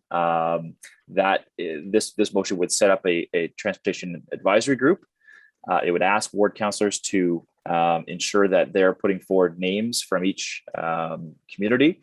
This is likely the greatest effect for our local communities is transportation, traffic, modal share. And so this is setting that up and encouraging the hospital to utilize this group and the city in coordinating with them so that our local community associations can be involved, and really will speak to a lot of what Councillor Leeper's motion previously passed is trying to do as well. Mr. Chair. All right, thank you. So that planning committee directs staff to work with the Ottawa Hospital and encouraging them to set up a community transportation advisory group and ask adjacent ward councillors to recommend community representatives to inform the required neighborhood traffic calming study and offsite parking. So is that item carried? Carried. Thank you. And then you just want to, obviously we had a discussion on Friday regarding the observatory and the Royal Astronomical Society of Canada. And I believe you have a direction with that regard. Yes, thanks very much, Chair. That planning committee directs staff to review site lighting for the future implementing site plan for the main hospital building. The site lighting shall be in accordance with council approved lighting conditions that include designing with only fixtures that meet the criteria for full cutoff or sharp cutoff classification as recognized by the Illuminating Engineering Society of North America, and meeting minimal light spillage onto adjacent properties. Planning committee further directs staff to ensure that potential impacts of the site lighting on the Dominion Observatory complex are considered through addendums to the Cultural Heritage Impact Statement, with consideration of guidelines prepared by the International Dark Sky Association and with direct open communication with the Royal Astronomical Society of Canada. Thank you. So we heard, again, we heard conversation with this on Friday. We heard Graham Bird also reference this as well through questions from members of committee. So just to confirm, do staff take this astronomical direction? Mr. Chair, confirm we support this. All right. Thank you so much. So that is it for the motions and directions. So we will go back, and I had Councillor Menard was first, followed by Councillor Gower. Thank you very much, Chair. I know that around this table, we're all in favor of a new, innovative, and advanced hospital. We do need one. But we're at a point where this site selection was done, of course, in what I consider to be a very undemocratic way, behind closed doors with no minutes, no delegations. And I think that was a big mistake. And now we are where we are. We're here, and we're not debating that. We're debating the site plan, the master site plan. But knowing that, I, along with other local councillors, have had a role to play of doing everything we can. There's 4 local councillors here, Chair. I'm actually the ward councillor for a portion of this site. Councillor Brocken is for the rest of the site, and 2 other ward councillors, Councillor McKenney and Councillor Leeper, who are right next door. So very affected by this. And we're all in a position where we're doing everything we can to improve the site, while some of us also expressing concerns, which is why you see the amending motions in front of you. For me personally, there may have been a path that could have done, enough to ameliorate this on the site plan to be able to feel comfortable lifting for myself the whole condition, but the major issues remain. We can't bury the parking because of the underground issues and the site issues, and we won't make the investment necessary to do so. Even though there was a promise and fulfillment that was necessary to do so, we did see that promise be made, and that has gone unfulfilled. We should be locating these buildings close to the main access street for accessibility reasons and for access to our multi-billion-dollar transit system, and that is not happening. And it's a feature that we should have courage to ask for and ask the applicant to do, which is why I say, let's not lift the hold. Let's go back to them and ask them to make that change so that we can get a better application. We should not locate parking areas between the street and the building entrances, something else that's been talked about in our transportation demand management. We are losing precious, declining, open, and beautiful green space in our central core that you can never get back. And shifting the site plan could have really made a difference in a lot of that preservation. But we're not doing that with this site plan. And we're also not meeting, and this is probably most important, Chair, is we're not actually meeting the criteria that council originally approved in June of 2018. In order to lift this hold for the master site plan and the policy that came along with it, we're not actually meeting those criteria to make that lift. And I went through those early on in the meeting. So if we've been able to follow through on those aspects, I could have been in favor overall. But I'm in a position now, of course, to vote for the amending motions, which I appreciate this committee doing. Thank you for passing those and working with us in that way. While I'll be voting against the lifting of the actual hold condition until we can get this right. I think we can get a better plan in front of us that addresses those issues that I've mentioned. So thanks, Chair. Back to you. Thank you. I think it was important to note too that we do have those second opportunities when it comes to the site plan and stuff to be able to look at those things. It isn't all for naught today. You will have more time to be able to work on these concerns that you have, and as you mentioned in your comments. So thank you, Councillor Gower. Thanks, Chair. Yeah, I just wanted to provide maybe a bit of a contrasting point of view, reflecting on what we've heard over the last 12 hours or so of this meeting, and a lot of the emails and correspondence we've had. I think this master plan is pretty good by any measure. It's very good. I think it's thoughtful in terms of the clinical needs of the hospital.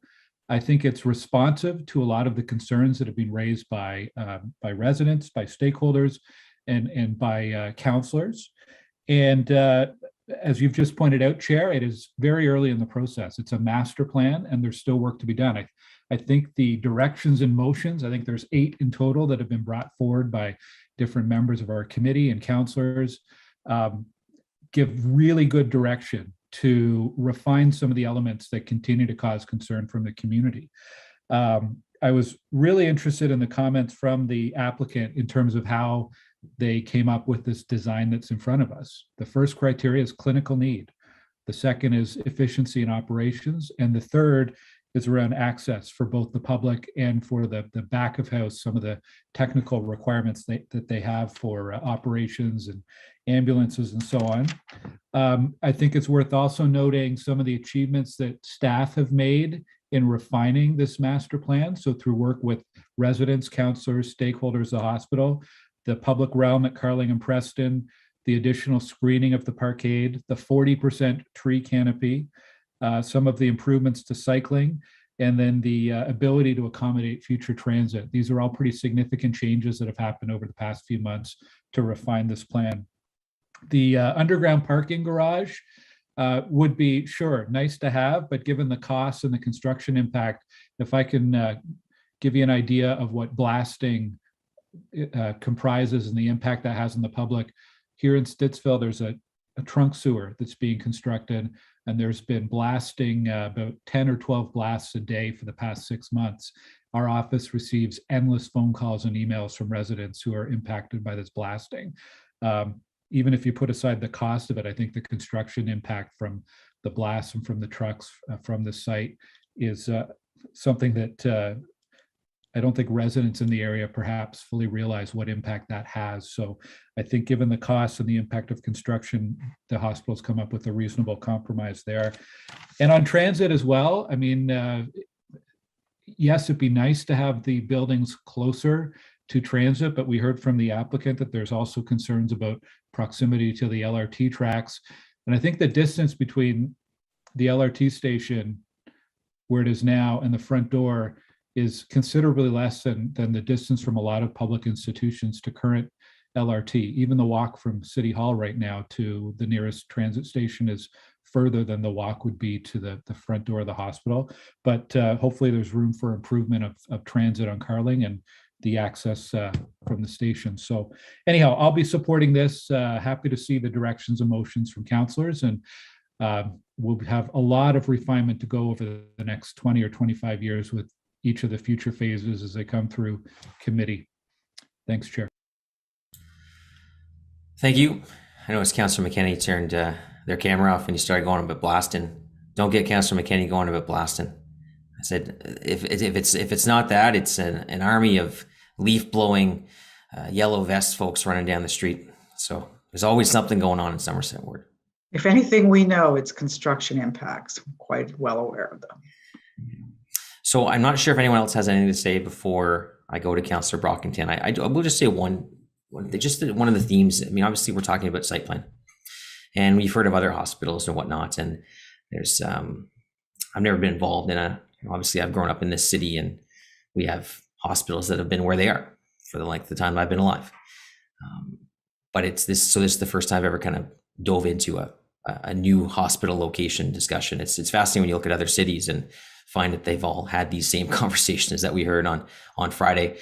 Even just the one that Councillor Menard references in his comments, the University Health Centre in Montreal. A lot of political back and forth on that in the early 2000s between Pauline Marois and Jean Charest. It's a whole story there too. But the site plan we have in front of us, we heard comments about the size of it. 50 acres. The existing site's 23 acres. The University Health Centre in Montreal is 10 acres. And what does the University of Health Centre in Montreal have in common with the existing civic site? Really a lack of green space. It's a concrete jungle. And in the last few months, in the last year and a half, I think what's become more and more at the forefront is not just the mental health of our residents and patients and whatnot, but it's also of our healthcare workers. And what you're seeing more recently, there's a proposed development, West Park Healthcare Center in North York. You've got the Calgary Cancer Center. You have some revisions to the St. Joseph's Health Center in London, is they've all started to incorporate green space into their healthcare campuses. They're all looking at that from a different perspective. It's not just the built form. It's not just the utility space inside a hospital, but also the outside space and what that means, not just for a health and wellness center for patients, but also for staff and for the people that work there. The burnout rate amongst healthcare workers right now is severe. The mental health impact is severe. I know just recently a CHEO nurse took her own life. She was only in her early 30s.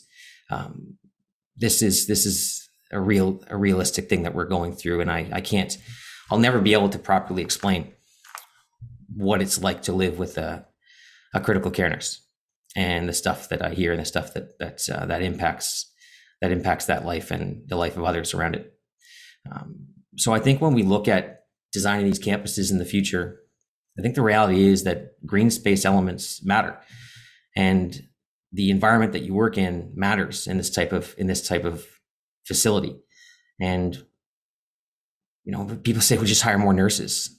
A 4-year nursing program involved a full year clinical, which she couldn't do clinical during COVID.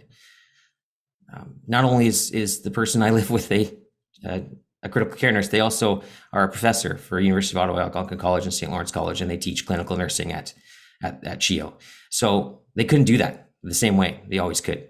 So it's not exactly easy to just go out there and hire more nurses. But also, what environment are you bringing them into? And I think with this campus design, yes, it's on a large space. Yes, it has, it could be smaller. You could build it smaller, but is that better? Is it better? I don't think so. And I think that those are things that we can't necessarily quantify ourselves. But I think it's something to consider when you're looking at a site plan of this nature, and why is it this size, and why is there green space elements on it? And I think part of it is because of what service it provides. This isn't a high-tech building in Canada North. This is a major trauma center with a huge staff component, and a lot that the people that will work in this building and go with this building as patients will go through. So I think it's important that the design is the way it is. I think it's important that it embeds green space elements into it. And I think the motions that we have today to ensure that green space remains relevant to it and remains there. Councillor McKenney speaking to ensuring that the trees that get planted stay there. Councillor Brockton speaking to the same thing. These are important pieces, because I think it's, even to Councillor Lieber's concern, the top of that garage ends up being the space that they envision it to be. That's not just important for the city, that's important for the people that will work at this facility as well. It's important to the hospital. So I look at the site plan, I support it for the reason, for those reasons that I mentioned here, that I think the design of a modern healthcare facility matters. And I think it needs to be more than just buildings and concrete and asphalt. So thank you. And I'll go now to Councillor Brockington for final words on this. Thank you, Chair, for your words. And thank you to all colleagues for your perseverance over these long meetings, but also your comments. I've listened to everyone and I appreciate the contributions of everyone. I do want to acknowledge the public who have been very engaged, not just in our meeting, but in this process over the last 7 years. So thank you to everyone who has participated as well. Chair, 6 days after I was first elected, John Baird dropped the bomb on us that this was going to be gifted, the land right across the street. I certainly didn't see it coming, no advance notice. And there was a strong reaction, strong uproar that agricultural land was going to be given up for the hospital. And so, and what happened in the year that followed as Catherine McKenna ran for election and she visited more and more residents, she heard more and more opposition to giving agricultural land that's used for research and training and education for this purpose. So she committed to reviewing how the site was selected and other viable potential sites. And so that the whole hospital project was put on pause for a couple of years. And I really appreciate working with Councillor Leeper, my colleague who borders much of River Ward. He hosts the current hospital and we have worked with the hospital since day one. And in those early years, it was very difficult to get the hospital to come into the community and talk with us and talk with our residents. And I think because the hospital didn't know what direction they were going in. You had the federal candidate saying that they were going to put a pause and the actual pause was on there. So that review happened. Tunney's pasture was selected. And both the federal government and Ottawa Hospital ultimately said that's not the ideal location. That's not optimal location. And they settled on the current location that we have now. But to the public's point and question, Chair and colleagues, both parties could have been much more clear and transparent about why the current location is their preferred choice. And I do believe both parties have an obligation to explain to the public why this location is their preferred choice. And just explain that to the public and provide more details and information, because I think that's why there's a number of people who are upset with the site and process, is that lack of openness and transparency. And so those have been legitimate questions that I've heard. Originally, the request was for 35 acres.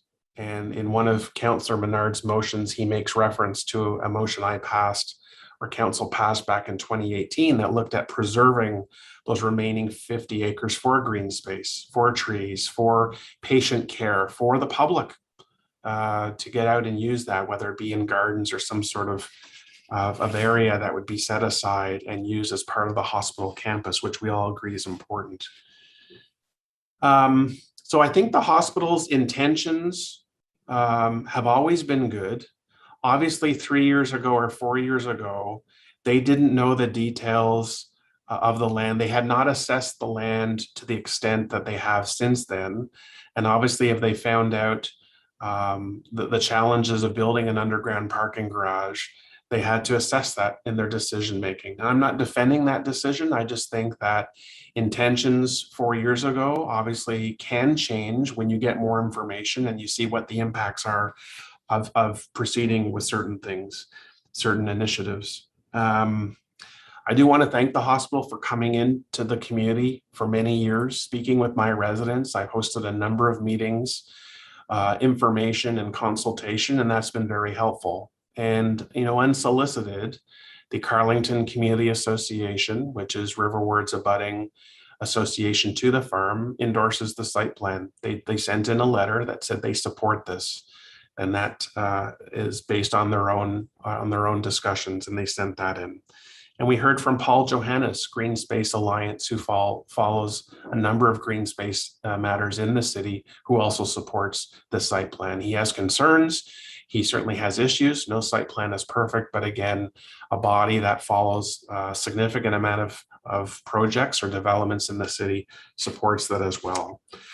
I think there's a lot of pushback as well, Chair, because for many Ottawa residents, they have a strong emotional attachment to the experimental farm. I'm a native Ottawan. I've come to the farm, without exaggeration, thousands of times, starting as a little kid with my dad. I think I've been every square inch of the farm, and I have many positive memories of the entire farm. And when land on that farm is threatened, even for a hospital, many people react negatively to that. Yes, there are the benefits of the trees and green space, but there's this opposition to any threat to those lands. And I thank the committee for approving the motion that's going to ask the mayor to approach the federal government for protection. Right now, there is no shield. There is no protection for these lands. And when I have written to the agriculture minister, the former minister, Lawrence McCauley, on 2 occasions, and I said, what is the criteria that you use? Obviously, we can understand the public good or the public benefits of having a hospital.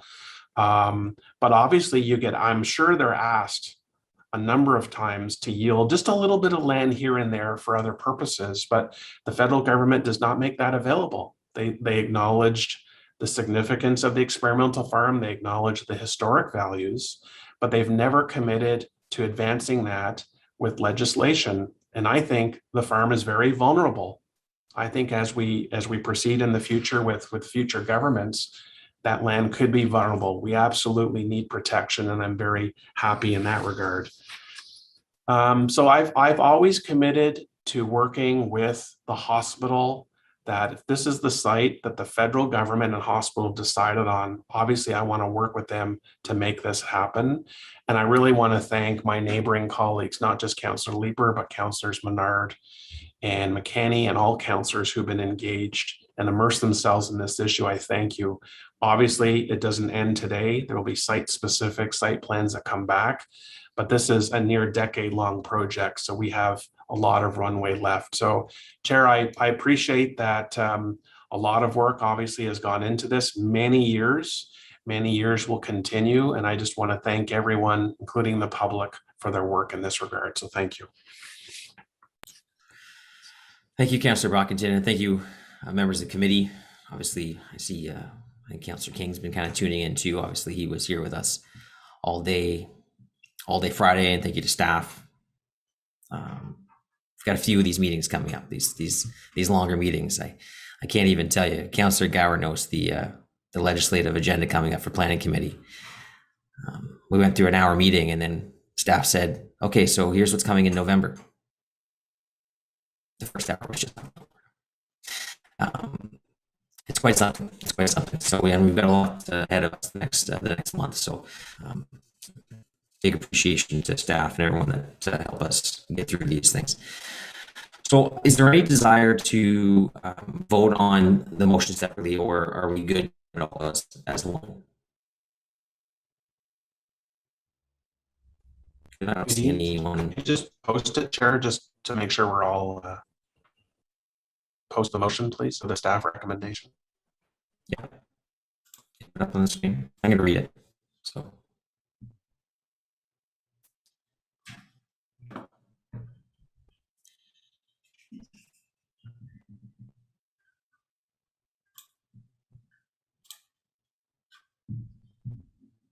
Are we going to, there we go.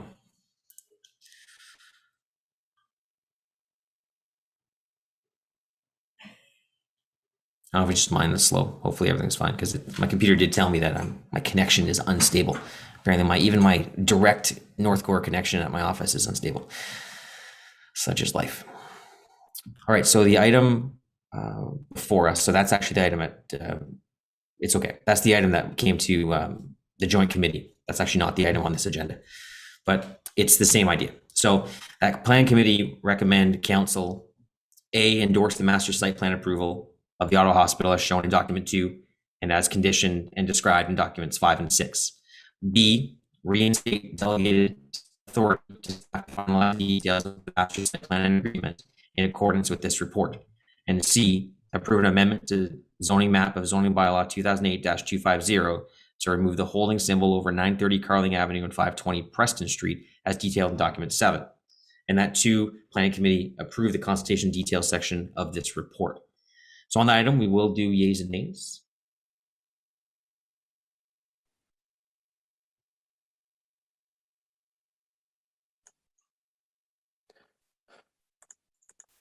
Councillor Dudas.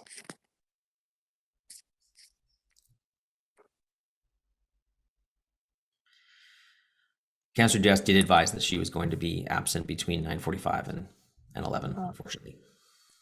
Apologies for that, Chair. Councillor Tierney. Yes. Councillor Leeper. No. Councillor Brockington. Yes. Councillor Menard. No. Councillor Coutier.